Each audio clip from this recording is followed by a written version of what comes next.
Bom dia a todos. Hoje a gente vai falar sobre mais um assunto do seu canal Encontro com Conhecimento. E hoje eu vou falar um assunto, antes de introduzir as ciências herméticas, né, um pouco de como isso funciona. Eu vou dar uma coisa anterior a isso que eu chamo de visão espiritual de espaço e tempo. Nós viemos cerceados de conhecimento por séculos e milênios, exatamente porque a gente nunca pensou muito sobre a vida, como as coisas acontecem e como a gente distorce a realidade.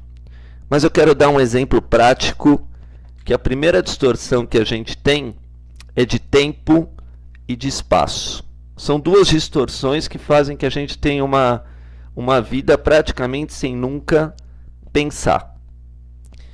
Bom, para os antigos, o valor mais importante de todos, na terceira dimensão, quer dizer, numa dimensão que aparentemente se apresenta apenas como linear, era o tempo.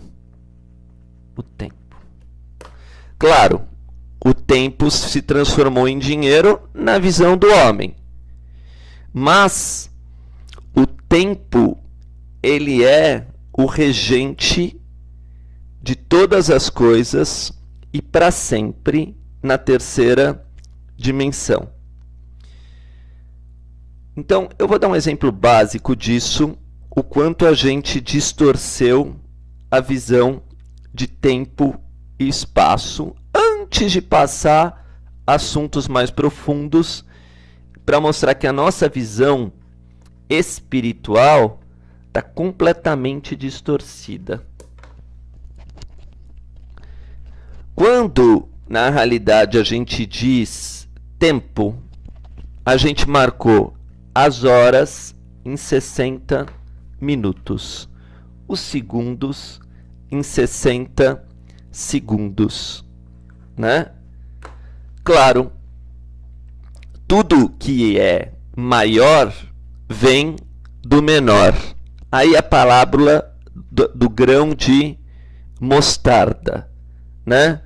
Então a gente fala de grão em grão, a galinha enche o papo. Quer dizer isso, uma hora é feita de minutos, minutos é feito de segundos.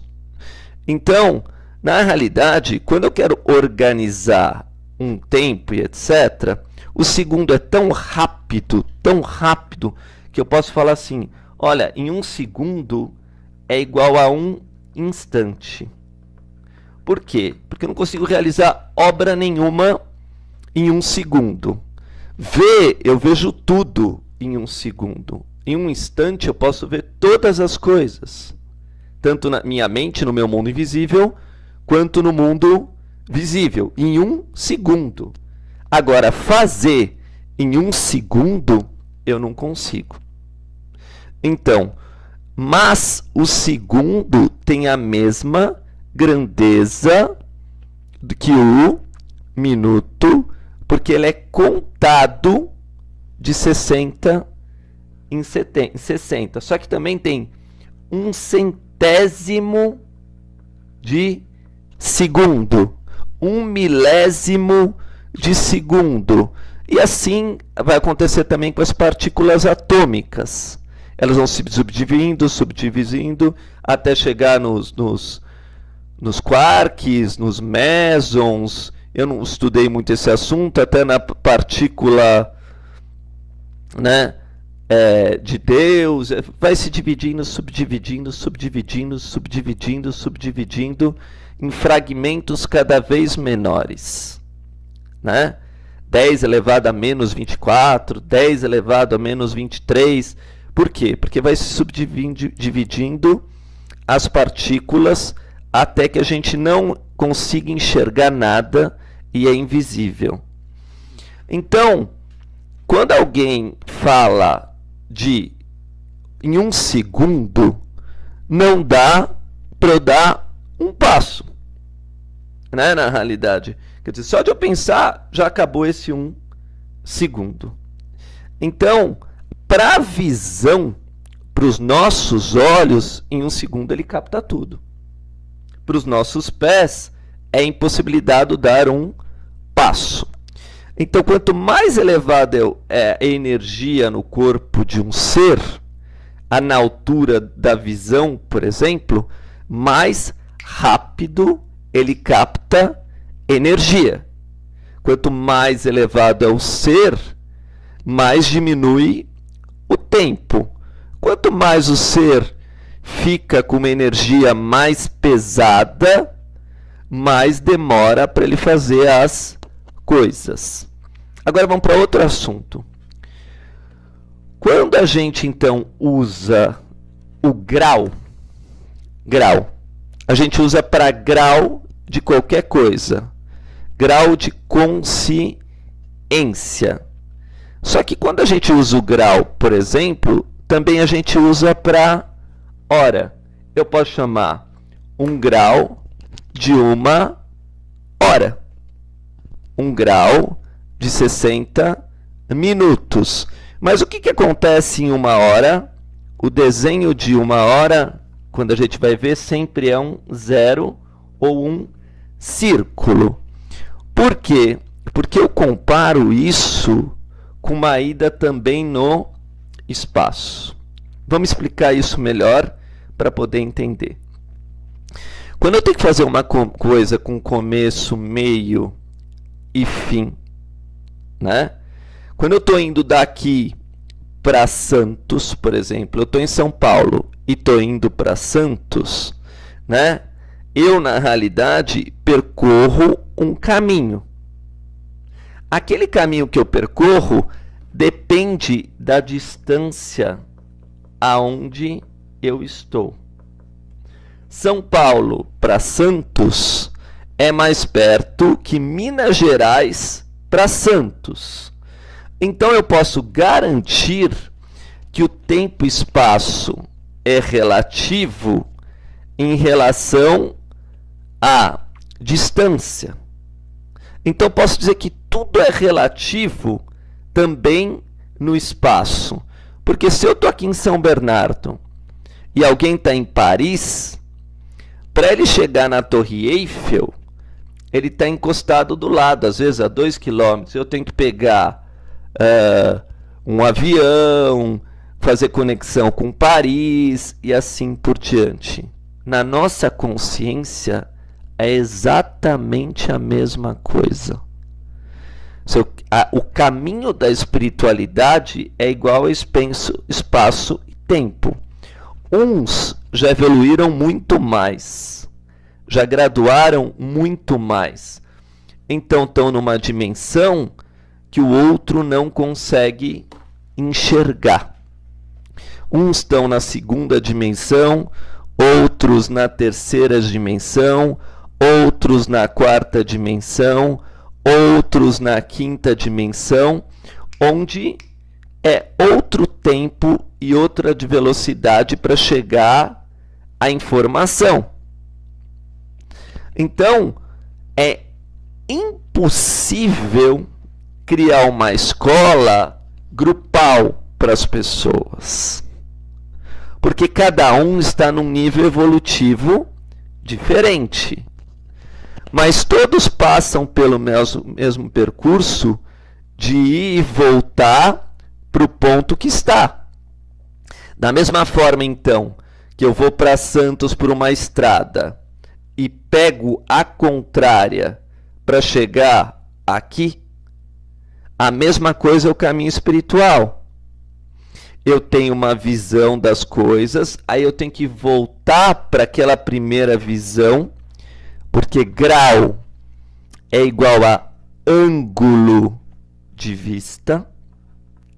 Então, quando eu falo assim, quantos graus você tem de deficiência na divisão? Eu tenho 2,5 graus. Se eu colocar em horas, seriam 160 minutos, 150 minutos para enxergar a mesma informação que para o outro não tem nenhum problema de visão, por exemplo.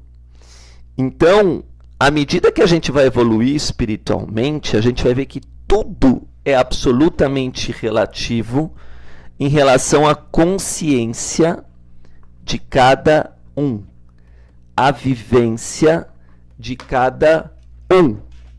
E não dá para a gente padronizar como animais ou em grupo. A evolução espiritual é individual e a palavra grau, então, tem a ver com o andar de cada um, com a sua própria evolução. O quanto cada um percorreu vai voltar para o seu lugar. E aí, a gente chama isso de roda, giro. Por quê? Porque nós temos sentimento. Então, quando eu fui para Santos e voltei para São Bernardo, e o dia na praia estava sol e etc., eu vou querer ir de novo. Mas eu já tenho uma visão de Santos. Eu já conheço Santos. Ah, mas eu não conheci inteiro. Eu conheci apenas uma praia. Eu quero conhecer mais as cidades. Eu quero conhecer os moradores.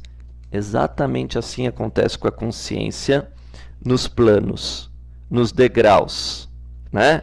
Não tem limitação e você vai conhecendo cada vez mais os detalhes. Então, se 60 segundos são instantes, esses instantes formam 1 minuto que já contém 60 instantes. Se 3.600 segundos são 1 hora, são 3.600 instantes, por exemplo, porque eu comparei 1 segundo com 1 instante. Agora, a gente já não consegue contar 24 horas, porque 1.440 instantes já daria muito trabalho. De contar 1 instante, 2 instantes, 3 instantes, 4 instantes e etc. Então, nós vamos dividindo o tempo para organizar ele, devido à sua grandeza, ficar infinita. Ficar sem como a gente possa alcançar. Então, a gente está dizendo da evolução da nossa visão. Primeiro, a gente tem que ver as coisas de forma diferente. Perceber que o mesmo conhecimento que alguém adquire em 1 minuto, o outro pode adquirir daqui 1 ano. Se uma pessoa, acabei de explicar, ela está 1 minuto do Museu de Louvre, ela pode ir 1000 vezes no Museu de Louvre. E um cara que nem sabe que existe o Museu de Louvre, não irá ao Museu de Louvre. Assim é a evolução espiritual. Então não se engane que não é um caminho individual a vida. A vida é um caminho individual e que você tem que ter uma percepção, uma inteligência para perceber que cada um trilha o seu caminho completamente diferente. Então, conheça-te a ti mesmo. Vá procurar a sua história, a sua vida, o seu momento, o que você veio fazendo. Porque daí você vai perceber que os antigos também fizeram o seu caminho, mas já organizaram ele há muito tempo, de como chegar no céu, de como chegar nas mais altas esferas espirituais. Mas esse é um assunto para outro áudio e vídeo. Muito obrigado.